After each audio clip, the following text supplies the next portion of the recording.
Does anybody in the congregation know what is the longest amendment to the U.S. Constitution? Most of them are fairly short. The longest amendment to the United States Constitution has come to be one of the most important amendments of all. Because this amendment, along with the 13th and the 15th Amendment, did more to transform the relationship of the individual citizen to the federal government of this country than any other amendments.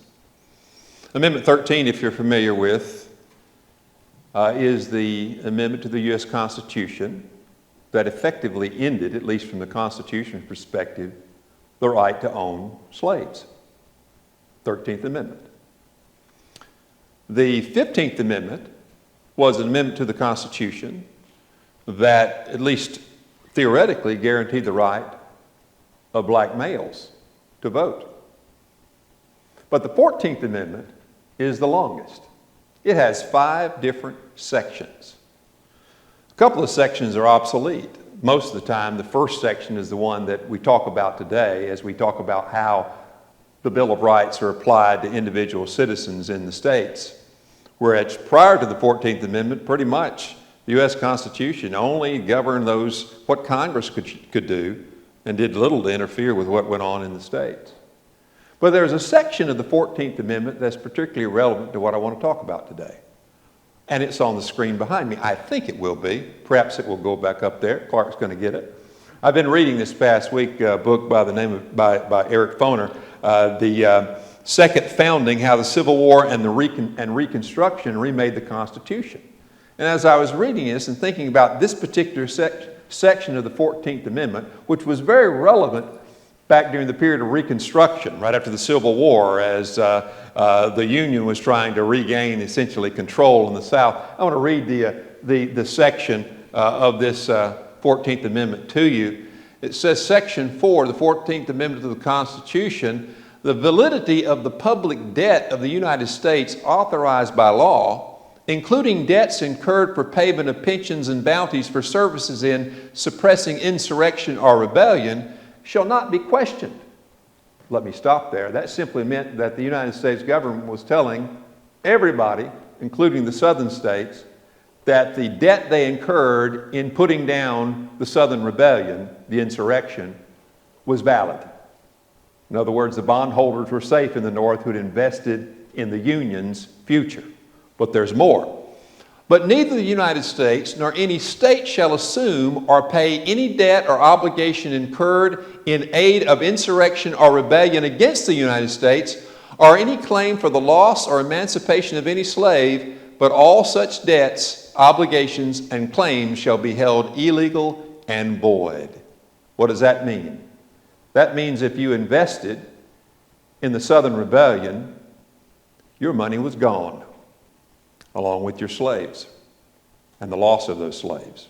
The United States government was not on the hook for paying anybody back who had invested their hopes and futures monetarily in the future of the Southern insurrection that we call the Civil War. What does that mean, and how is it relevant to what I want to talk about today? Throughout Jesus' ministry, his message was that the kingdom of God was near. As a matter of fact, it appears very, very clearly that his earliest followers believed that it was going to occur, the kingdom of God was going to occur in their lifetimes. And Jesus' whole attitude toward earthly wealth, which he called, literally in the Greek text, mammon. You perhaps heard, you cannot serve God and mammon. There's a version of that in the text today that Neil read. Mammon was earthly wealth. Jesus' attitude toward earthly wealth, the earthly wealth of this age was, it will soon be as bad an investment as if you had invested in Confederate dollars or Confederate debt. Because that regime was about to come to an end. So almost everything Jesus said and taught when it comes to worldly wealth, earthly wealth, mammon, was that it was only a temporary economic arrangement. That when the kingdom would come, all those old investments would be null and void, and the only things that would endure, the only true investments, were those invested in your eternal home, the kingdom of God. So he spent a great deal of time not only trying to teach his disciples, but to any crowds who would listen, including his opponents, that any investments you were making in this world by becoming simply rich toward yourselves and not becoming rich toward God by investing in people rather than things would in the end be lost and would be of no account. He tells a parable. Matter of fact, in Luke chapter 16, he tells two different parables trying to illustrate this point.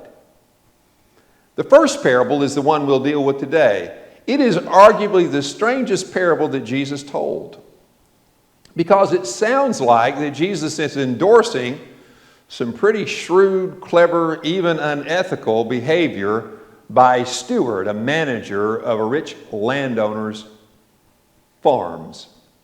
We'll look at that parable that Jesus told today and try to understand what Jesus was trying to do here, but then also why it might be relevant to people like us who live in 21st century America as we think about how we spend our resources and what we spend them on. Now let me go back and revisit a word that Neil brought up in verse 9, because I got to now. The New Revised Standard, different translations translate mammon differently. Even the NRSV, the New Revised Standard Version, which Neil read out of, and I commonly use as a part of our worship time, our service and reading, it uses the word mammon. Now, it uses mammon and just transliterates it into the English word mammon. But the word for that's translated in the NRSV in verse 9, it says dishonest wealth. I changed the word from dishonest to earthly wealth. It's mammon. Same word is used later on. Jesus is not saying or endorsing an unethical act, but he's using someone who did something unethical as an example of how clever the people of this world can be in securing their future homes, their future jobs, their future well-being. And Jesus wishes that we, the children of the light, would be as clever, not in the same way, but as clever in investing in our eternal homes. And that's what I'm going to talk about today. Let's look at the parable itself. Jesus liked to tell stories. It's a very powerful way of teaching.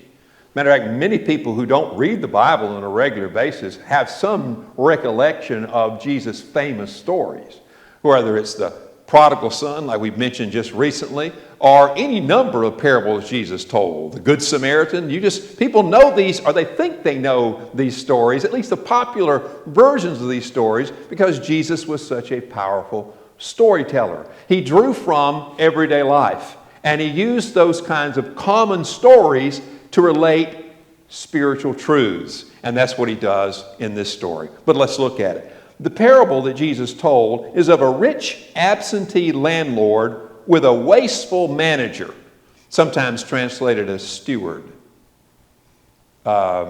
We still refer to stewardship, how one manages another's resources, right? We used to say stewardesses, those who kind of manage the in-flight comfort of those flying on airplanes, right? So it's a manager or a student, and he intends to remove this manager from his position for mismanagement. Wealthy landowners were quite common in Roman Palestine, otherwise known as Galilee, Samaria, and Judea. Often a wealthy individual would have his farms, but yet he would live in a city. But he would leave a manager, oftentimes a slave, an educated slave, to oversee those farms, to manage them, taking care of everything that would be involved in managing the economy of that farm, that land, okay? In this case, it's going to be land that at least has growth, that at least grew olive trees and wheat. So those are two commodities we'll address later on. So this rich absentee landowner gets word from someone that his manager has been wasteful, profligate, prodigal. And in fact, it's the same word used to describe the prodigal son, means the wasteful son. This manager has been wasteful. We're not specifically told he's been dishonest at this point. We're just not told. It may have just simply been incompetence or carelessness. But whatever, he's not doing a good job, And the rich absentee landowner hears of it, and he confronts him. He says, look, I've heard you've been wasteful. You've been making a mess of things. You can no longer be my manager. In essence, you're fired. All right? But here's the trick. He apparently has a little bit of time before his firing, you're being told you're being let go, and the day he actually leaves. Because the manager comes up with a very clever idea. Sounds terribly dishonest. Sounds terribly unethical. What does he do? Well, after considering his option, the manager devises a clever plan to provide for his future after he's let go. It says he doesn't want to dig. He says he's too weak to dig. He doesn't want to do manual labor. In other words, he doesn't want to join just some other farmhand and get to work digging out vineyards and all this other stuff. And he says, I'm too proud to beg. I've reached such a status, I don't want to go around begging for my future income. So what am I going to do? So he gets an idea. And he calls in the debtors of this rich landowner. They're indebted to him in two very, very lucrative commodities in that world. One was olive oil, and the other was wheat. So he calls them in one by one. One shows up, and we're told that he has jugs of olive. He has 100 jugs of olives, and that's how much he owes the rich landowner. So what does the manager tell him to do? He says he just cuts it in half. Now you just owe 50. I'm told that amount would have been roughly in those days equivalent to about 3 years' wages for a day laborer. A substantial portion of money. So he cuts it in half, gives him a 50% discount. The second one comes in, remember they're coming in one by one, comes in and he owes them 100, some translations say, bushels of wheat, and he cuts it by 20% and says you only owe 80. I'm told this is almost 9 years worth of labor for a day laborer. So this is a substantial discount. And he just does it. Now, why does he do this? Well, he's being pretty clever. He's being pretty shrewd. It sounds totally dishonest. People have wrestled with this, especially in light of what we'll see will be the rich landlord's response. Some have said he cut his commission. It doesn't say that. It just says he gave a 50% discount concerning jars of olive oil, and he gave another 20% discount for these bushels of wheat. And either way, he's cut the cost of the debt for these two debtors in hopes of doing what? Building goodwill. Among whom? The people who used to be indebted to the rich landowner. He's looking out for himself. He's trying to cut deals with the landowner's resources so that when he's gone, he has other places he can go. Right? And that's the point here. What happens when the rich landlord shows up? He realizes what he has done. And interestingly enough, in the story, it just simply says the rich landowner commends him. It cost him. He's rich, so he'll be okay. It cost him a lot, but at least he's impressed by how shrewd and how clever this manager, this steward, had been. And that's where the parable stops. And Jesus makes his point. There's a point to this strangely told parable. And again, it's not that it's a good idea to short sale or discount your employer's debt or the debt owed to your employer. That's not his point. But he's saying, Jesus is saying, if only the children of the light, the people who believed the kingdom of God was near, would be as clever, as shrewd as this, unethical manager. What does Jesus mean? He's saying, look what he did. He could foresee a time when his current financial situation, his current economic abilities were going to end, and he starts looking ahead to prepare for himself a longer lasting home among those debtors who had had such a discount in what they owed the rich landlord. Jesus says, oh, if only the people who believe the kingdom of God would be as shrewd and as clever in investing in their future home as this unethical children of the earth, this child of the world, was in furthering his own benefits. What's the point here? Well, it's part of the broad theme of what Jesus is saying throughout this, and not just through this entire chapter. There's another very shocking parable at the end. But throughout Jesus' entire ministry, it was about trying to get people to think ahead and answer the question, what is really valuable? What is the most important thing? Is it investing in yourself? Is it buying things or just experiences? Is it just about having the money to visit places? All of those things can be good.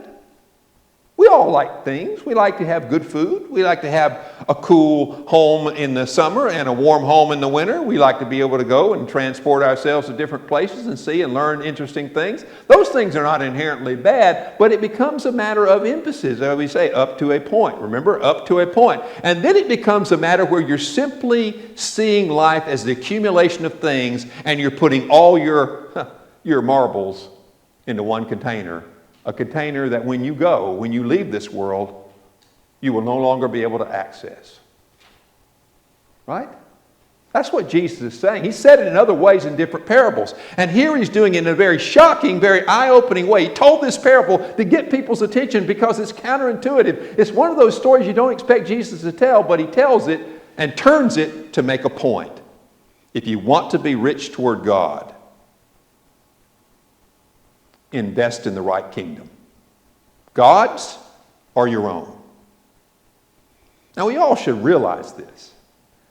I think it doesn't take long for us to live, if we're wise, to realize stuff never ultimately brings us happiness. Right? You've heard me talk about this before. If you've ever had a yard sale, you realize the relative value of the stuff that you once thought would make you very happy. You once realized, I overvalued how important that thing was to me. Because if you've ever had a yard sale, you're just trying to get rid of the stuff that you have. And people will show up, and you had high and mighty hopes for some of this thing that one time you spent top dollar for, plus taxes, and you brought it home. You thought, this thing is something I've always wanted. And then it got put in the garage or in the closet or whatever. And then it became a thing that took up space so that when you went out and bought other things, you wouldn't have room to put it because it was already taken up by this thing. Or maybe you had to downsize because you're moving into a smaller home or whatever it may be. And you suddenly thought, I just got to get rid of some of this stuff. And then you put it out there on your tables in your yard, or if you like a garage sale, in front of your garage, and people show up because you put signs out down the road, okay, inviting them to your home to purchase your stuff. And then you have to go through this humiliating experience of realizing they don't think your stuff is as important or as valuable as you do. And they want to give you pennies on the dollar. And depending on how hot the day is and how deeper you go into the day, the stuff that you one time thought was so important, it would bring you so much happiness, just take it. Yeah, just take it. I don't want to put it back inside. It's too much heavy. Just take it. And so we become that way. And what are we teaching ourselves when we do that? Life is not, its value is not found in the abundance of possessions we have. What Jesus is telling us here is certainly we're going to need stuff. We're going to need it. We're going to use it in this world. And mammon, he does not tell us absolutely that mammon should never be possessed, but that it should be used wisely, always in mind that we will leave every bit of it behind. None of it will be taken with us. So rather than becoming so consumed with simply stuff, with having things, or even visiting places per se, why don't we spend more time investing in people? Certainly our families and our friends, but what about other people who don't have enough? Jesus is teaching those who have more than enough to always keep in mind those who have less than enough, so that we might be voluntarily generous to give to those who have less than enough, so that everybody can at least have enough. It's a crying shame in the world that when people have so much stuff, and they look around and they see people who have not even enough food and drink or medical care to make it through life, that we close our hearts and we say, I'm happy just having my stuff.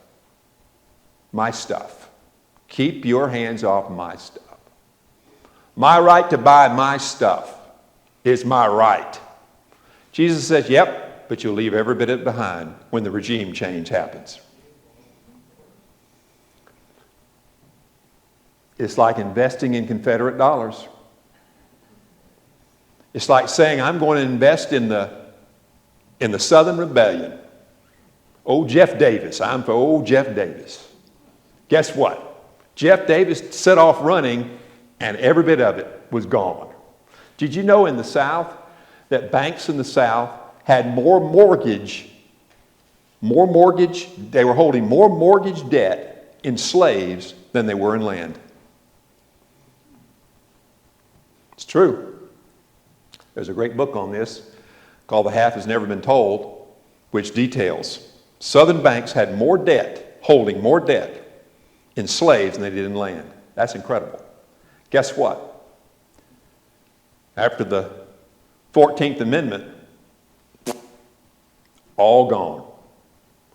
Some people live our lives, all of us are tempted to live our lives as if the old Confederacy is the future. Or this world, this present age, and this present life that we all have will last forever. It won't. We should spend more time thinking about ways we invest in our eternal home by being mindful of people all around us who don't have enough. And when we have more than enough, may we be generous enough to help them so they can at least have enough. That's what Jesus meant by this strange parable of using the wealth we have today, the earthly wealth that is ours, to build for ourselves a better home where we'll be welcomed into that home. And we'll hear the words that Jesus used in another place, well done, you good and you faithful servant.